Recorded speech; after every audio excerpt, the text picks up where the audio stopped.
বাচ্চা কি খাবি? সুরাতের তাহলে স্পেশাল পনিরের তরকারিটা শুনতেই পেলে তোমরা, ওরা আজকে মায়ের হাতের স্পেশাল পনিরের তরকারি খেতে চায়। তার জন্য মা সবার প্রথমে আলুগুলোকে টুকরো টুকরো করে কেটে নিল, আর নিয়ে নিল টমেটো, সেগুলোকেও টুকরো করে নিল।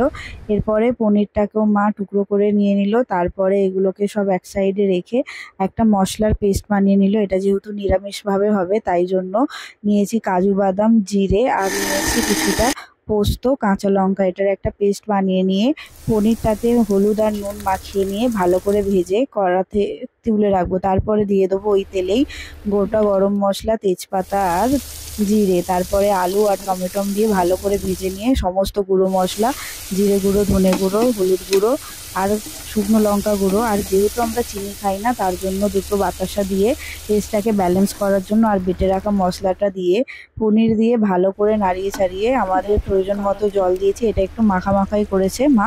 আর ওপর দিয়ে দিয়ে দিয়েছে ঘি আর গরম মশলা। লুচির সাথে ভালো লাগবে বলে মা ওদের জন্য লুচিও বানাচ্ছে। তাই ময়দার মধ্যে নুন, চিনি আর দিয়ে দিয়েছে কিছুটা সাদা তেল, দিয়ে ময়দাটাকে ভালো করে মেখে নিয়ে ওদের জন্য লুচিও বানিয়ে নিয়েছে।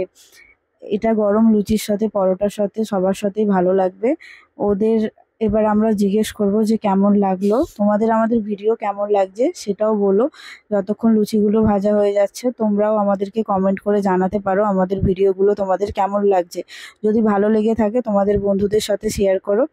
এখানে ওদের আওয়াজটা মিউট হয়ে গিয়েছিল তাই হয়তো শোনা যাচ্ছে না, কিন্তু ওদের খুব ভালো লেগেছিল পনিরের তরকারি আর লুচি। এই ভিডিওর মধ্যে আছে আমার ভাইপো আর ভাইজি।